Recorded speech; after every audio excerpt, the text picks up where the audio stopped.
Boa noite, professor. Boa noite. Thiago Nunes. Queria que o senhor falasse do Tiquinho Soares, né? A gente percebeu ele um pouco cabisbaixo na partida, até no momento que ele errava, a torcida apoiava, tentava colocar ele para cima.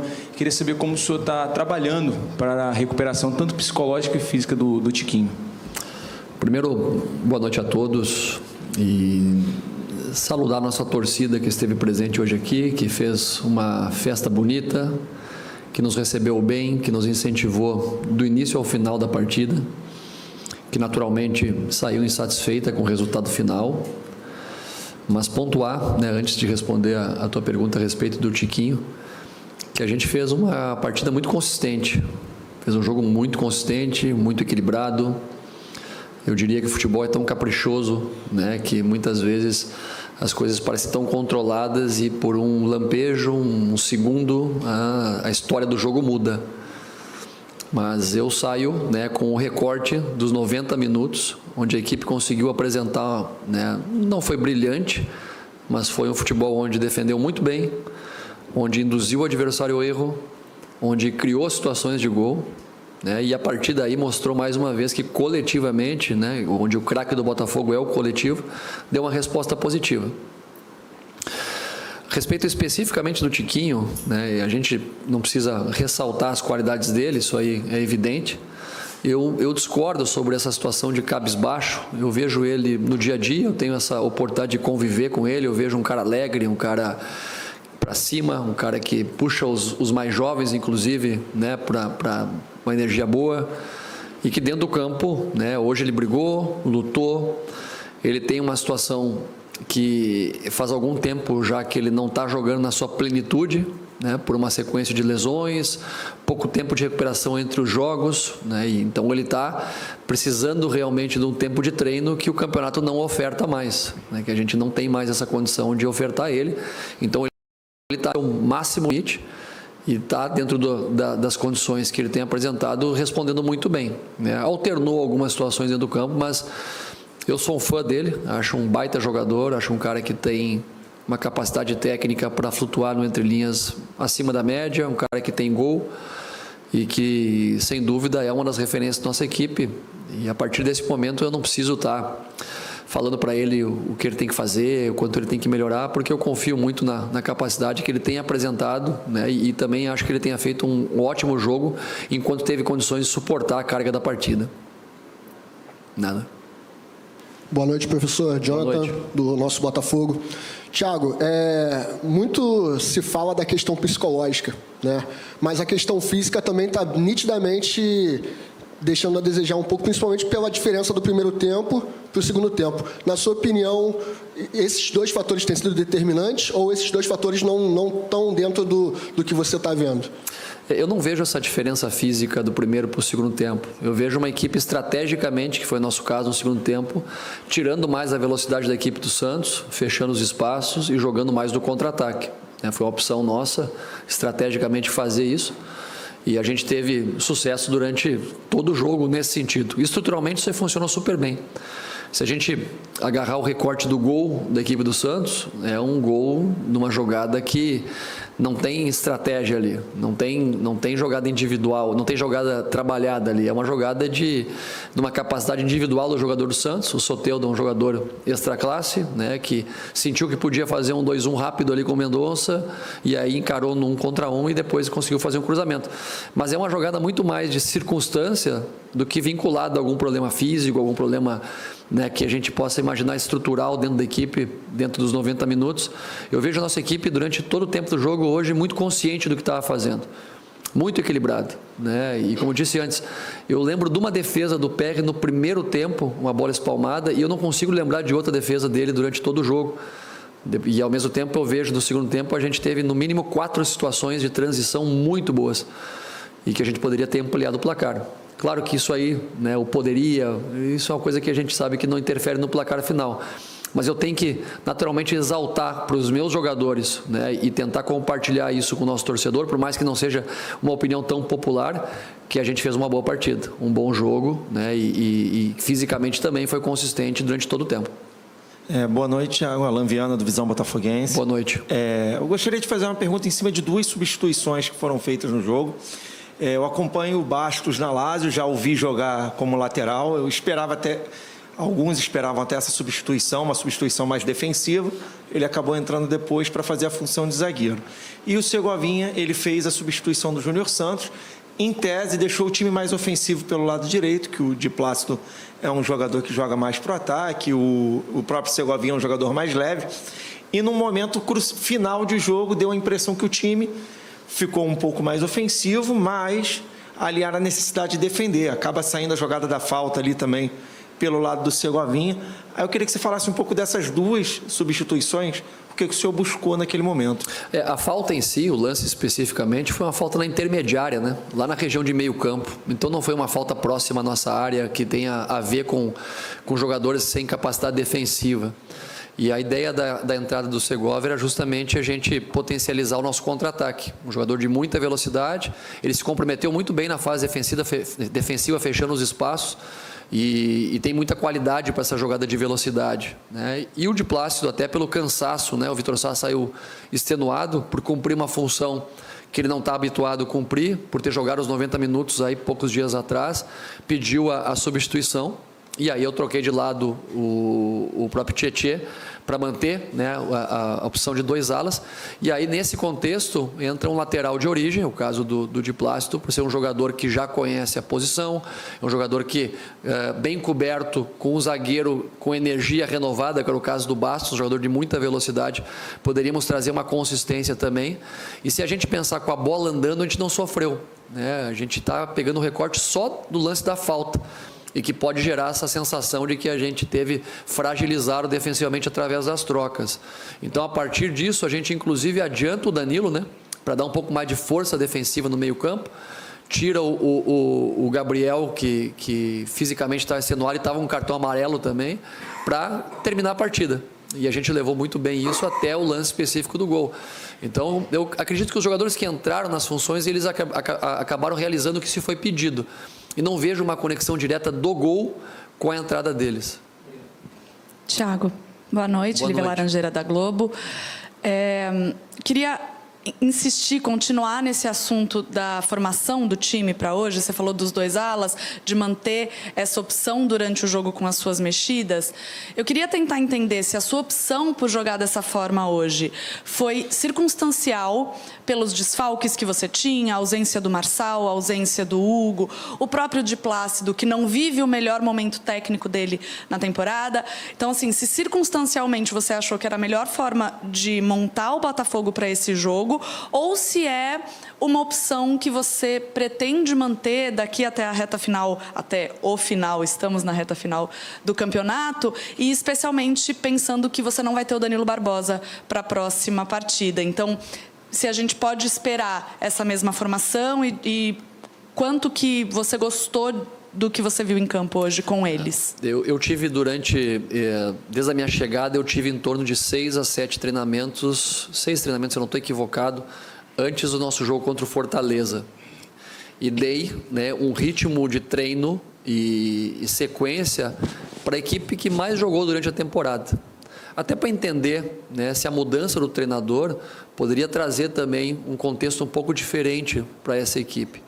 E a gente teve em Fortaleza, né, o empate, mas apresentou algumas dificuldades, né, principalmente na fase defensiva do jogo, e que me fizeram sim tomar a decisão de mudar a equipe, porque se você vem durante um prazo longo de tempo repetindo comportamentos e tendo os mesmos resultados, você tem que necessariamente fazer algum tipo de mudança, né? Então, o primeiro que eu pensei foi sim fazer uma mudança estrutural na equipe para tentar trazer um outro cenário de solidez defensiva e também potencializando os jogadores que a gente tem para serem jogadores ofensivos. Então, a gente não só colocou uma linha com 5 jogadores, mas também colocou nessa linha um Danilo Barbosa que qualifica a saída de bola, né, pelo lado direito. Naturalmente, já tem o Vitor Cuesta que tem uma perna esquerda e uma boa saída pelo lado esquerdo. Tem jogadores com características bastante ofensivas, que é o caso do Vitor Sá e o Tietê, que é um organizador de jogo, né, mas jogando na frente dele um jogador vertical, como é o caso do Júnior, para ter essa compensação. E pelo outro lado, um jogador mais articulador que o Eduardo com o Vitor Sá. Eu penso que os jogadores responderam muito bem à nossa proposta. A gente não teve nenhuma característica concorrente. Eles realmente acrescentaram um ao outro dentro de cada setor. Trouxeram a consciência defensiva que a gente queria, criaram situações de gol. Então, teve uma atuação dentro do que a gente idealizou para esse jogo. Agora, se a gente vai repetir isso para a próxima partida, vamos avaliar, porque tem alguns fatores que eu tenho que considerar. O primeiro deles é, por exemplo, o Danilo está fora do jogo.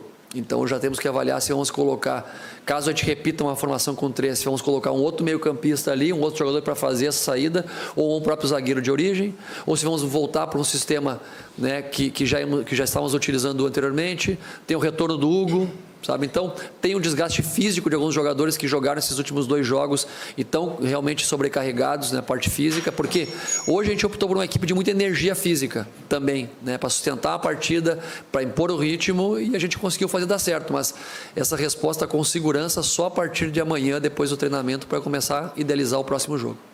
Tiago, boa noite, prazer boa noite. Te rever. Prazer é todo meu. Sucesso aí no Botafogo. Muito obrigado. Queria que você analisasse esse pós-jogo, com esse gol aos 44 minutos. Veja a situação, o Botafogo não vence há 8 jogos.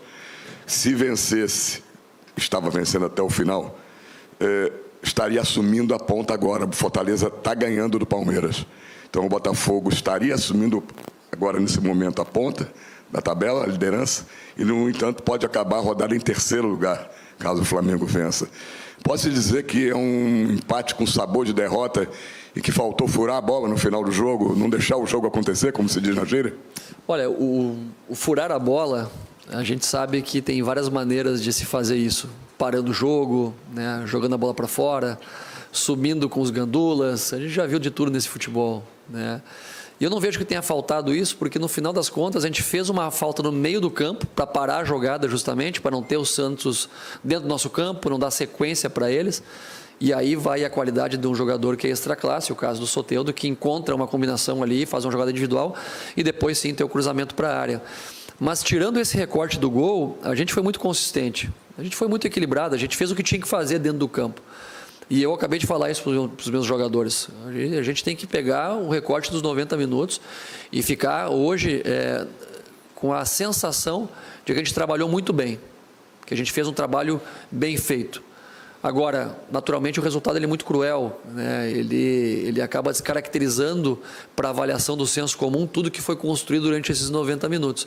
Então, eu como treinador tenho que ser o máximo objetivo e frio nesse momento de fazer uma avaliação, né, com tranquilidade do que a gente construiu, pensar no jogo de hoje, pensar no jogo do Curitiba, porque se eu olhar para o contexto do todo, do número de jogos, da pontuação, eu passo a trazer para mim e para os meus jogadores uma pressão a mais do que eles já carregam, né, naturalmente, por tudo que se gerou durante a competição. Então, eu quero focar no jogo de hoje, no que a gente fez de bom, né, no que a gente precisa evoluir e, a partir daí, também no próximo jogo. Não, eu não vou te dar essa manchete aí, não. Tiago, boa noite. Pedro Brandino, Portal Rio. Você falou muitas vezes do resultado ser cruel. A torcida, quando saiu o gol, simplesmente se calou, não conseguiu reagir. O que você diria para a torcida continuar acreditando, como você disse acreditar, no título brasileiro? Primeiro, agradecer a torcida novamente pelo esforço que ela fez de acreditar durante todo o tempo. Eu penso que os jogadores dentro do campo, eles retribuíram isso com toda a dedicação. Eles passaram a segurança para o torcedor que a equipe estava muito bem dentro do campo. Penso que nem os mais pessimistas poderiam imaginar esse empate no final pela circunstância, porque uma coisa é você sofrer um empate com um adversário montado dentro da sua área, arremessando 1000 bolas ali, bolas passando perto, o goleiro fazendo milagres, e não foi o caso de hoje. A gente estava muito equilibrado.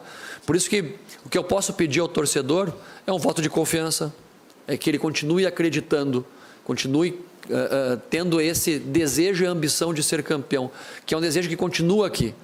A gente tem muitos exemplos dentro do futebol, ainda mais no futebol brasileiro, de altos e baixos de várias equipes. Acabamos de saber agora que nesse momento, o Palmeiras está perdendo. Então a gente sabe que no futebol brasileiro tudo pode acontecer, o campeonato é difícil e ainda temos aí algumas rodadas para acreditar até o último segundo do jogo lá no Beira-Rio. Tiago, boa noite. Yuri Duque, da Rádio Antena Esportiva. A minha pergunta é referente à sequência de jogos que o Botafogo enfrenta agora pela frente. Teremos aí o Curitiba, enfrenta o Cruzeiro também, o Internacional na última rodada. Sabemos que é um trabalho recente, mas eu queria saber de você qual é o seu plano para os próximos jogos. Assim, são rodadas que vão definir a história do Botafogo no Campeonato Brasileiro de 2023. Eu queria saber se você já tem em mente um plano para esses 3 últimos jogos que são importantíssimos. A partir desse momento, eu vou elaborar o plano para o jogo do Curitiba. Até esse momento eu estava vivendo somente o jogo da equipe contra o Santos, então não havia nenhum plano pensando até o final da competição e não existe esse plano. O meu plano aqui é tentar estabelecer objetivos curtos, vou tentar construir o melhor treino possível de recuperação para os jogadores amanhã, uma carga de trabalho já voltada para o jogo do Curitiba, para os jogadores que não entraram ou entraram um pouco no jogo, para a gente também já ter uma consciência tática mesmo de quem não vai iniciar ou quem possivelmente possa iniciar esse jogo e a partir daí pensar exclusivamente nessa estratégia para esse jogo, para esse adversário, que fez um bom jogo contra o Fluminense ontem, criou situações, está jogando de local mesmo sem torcida, já não tem mais nada dentro da competição, porque infelizmente já foi rebaixado, mas a gente sabe da dificuldade que é esse tipo de jogo, porque enfrentamos um adversário que tem jogadores lá de bom nível, jogadores que são, que tem responsabilidades além de futebol, um bom treinador, então o meu foco total nesse momento é só até a próxima partida. Oi, Tiago. Boa noite. Igor Siqueira, do UOL. Você mencionou numa resposta anterior a necessidade de fazer uma análise fria. E a gente, quando olha o ambiente, é justamente essa frieza que, a essa altura do campeonato, é difícil de encontrar em várias vertentes, da torcida, jogadores e tal, clube. Como é que vamos fazer para deixar esse ambiente um pouco mais frio, para que o clube e o time seja um pouco mais pragmático e alcance os resultados, se isolando da carga toda, da pressão toda que a expectativa alta por um título durante o campeonato se criou no Botafogo? Tendo a consciência que existem variáveis que estão fora do nosso controle. Se você tiver essa consciência e entender que você pode influenciar de dentro para fora, você já começa a realmente investir energia no que você mais pode mover, que são as nossas próprias atitudes. Eu não controlo o ambiente externo, eu não controlo o que se escreve, eu não controlo como rebota qualquer frase que eu possa tentar me expressar aqui, porque esse contexto pertence às pessoas que escutam, às pessoas que estão vivendo de fora esse ambiente. Eu tenho esses cabelos brancos aqui, não é só pela idade, eu não sou tão velho assim. Mas eu tenho muitos anos de futebol e já investi muita energia em momentos onde eu não conseguia controlar e acabei colocando os pés pelas mãos. E hoje, mais maduro, mais equilibrado, tenho certeza que eu tenho que investir energia nos meus jogadores, dar o máximo de atenção a eles, de treinamento, de informação e principalmente respaldo para que eles possam ter o máximo de tranquilidade para jogar os próximos jogos. Para encerrar aqui, professor. Boa noite, Tiago. Tudo bem? Boa noite, tudo bem, obrigado. Meu nome é Rodrigo Multimídia, sou do Libras Esportes, da Rádio Web Total. Parabéns, Rodrigo. Prazer estar aqui falando com você. Obrigado. Tiago, primeiro eu faço a audiodescrição para os cegos. Sou o Rodrigo Multimídia, barbas grisalhas, careca, camiseta azul, camisa do Libras Esportes. Aqui ao meu lado esquerdo está o Thiago Nunes, novo técnico do Botafogo, um backdrop com os seus patrocinadores e o símbolo do Botafogo ali. Essa audiodescrição visual para os cegos também. Perfeito. Tiago, queria fazer a pergunta para você o seguinte. O maior patrimônio que o Botafogo tem é a sua torcida e todos nós aqui já sabemos. Todos os segundos tempos após o apagão contra o jogo do Atlético Paranaense, vem sendo jogos que nem um roteiro de filme de terror do Alfred Hitchcock poderia oferecer para sua torcida. Eu vi um primeiro tempo que todos vibravam, inclusive com você, sobre a mudança tática que você fez dos 2 primeiros comandos que você fez contra o Fortaleza e agora contra o Santos. A minha pergunta para você é a seguinte: com esse requinte de crueldade das últimas 8 rodadas sem vitória, principalmente no segundo tempo, você que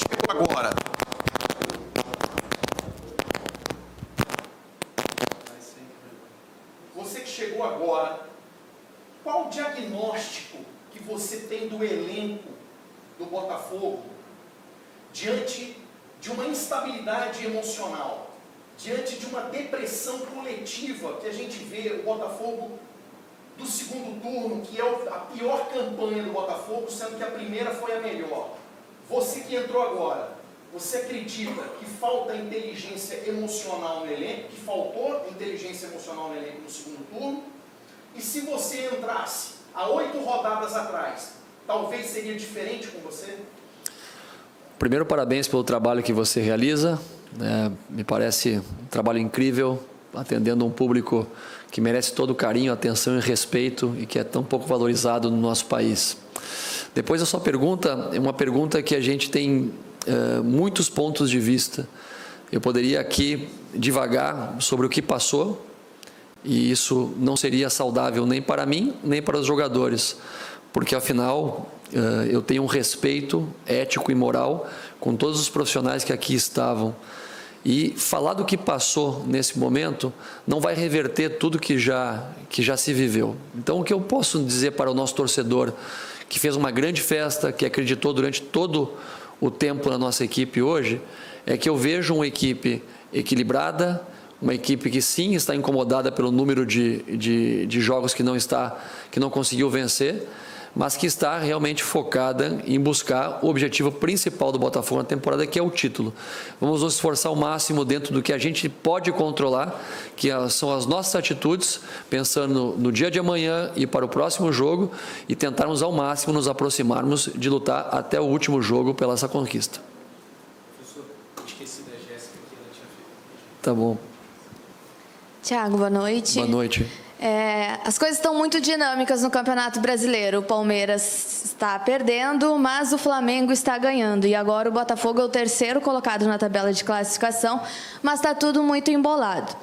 Queria saber, a gente viu ali na saída de campo o Gabriel Pires muito indignado. A gente viu a indignação do Danilo também, logo depois que o Botafogo tomou o gol. Eu queria, se você quiser, é claro, a sua análise, o que tu viu dentro do bastidor ali do Botafogo, a indignação, se há realmente essa indignação, e de que forma que o torcedor pode, de fato, acreditar nesse título, e se tu acredita que vai ser merecido, depois de todo esse segundo turno que o Botafogo fez, né, com derrotas e, enfim, uma sequência de resultados negativos, se vai ser merecido que o Botafogo vença esse campeonato, depois também dos outros clubes que estão chegando aí na ponta. Essa reação de indignação, ela é o combustível que a gente pode tentar passar ao nosso torcedor. Porque quando a gente, e você fez a leitura de 2 jogadores que demonstraram indignação, isso representa um pouco da sensação que todos estamos vivendo. Principalmente pelo momento e a forma, né? Porque a sensação para todos nós que estamos envolvidos diretamente no jogo é que a gente fez uma grande partida. Muito próxima de uma partida sem mínimos erros. Então, por isso que justifica ainda mais a indignação dos jogadores. É uma sensação geral de todos nós, mas a gente tem que transformar essa indignação em força motriz, força de trabalho, e principalmente a gente conseguir transparecer para o nosso torcedor de forma muito verdadeira que a gente está fazendo o máximo esforço para voltar a vencer, para brigar pelo título como estamos fazendo, porque senão vira um pouco teatral, e não é o caso, né? Eu vejo todo mundo aí muito metido dentro do campo, todo mundo tentando fazer as coisas. Essas reações que você apontou de 2 jogadores, tivemos outras reações de outras maneiras dentro do vestiário, né? Alguns comunicando, outros, né, com a cabeça um pouco mais baixa, outros tristes, mas no final das contas, todos tentando mostrar que estamos lutando pela mesma causa. Então, é essa sensação, é tentar passar para o nosso torcedor que a gente está indignado, sim, ninguém está satisfeito, ninguém está aqui esperando que caia uma luz divina e que faça acontecer as coisas para a gente está fazendo a nossa parte, nos esforçando para tentar justificar a confiança que o torcedor tem atribuído a gente. Obrigado, professor. Valeu, gente, boa noite a todos. Qual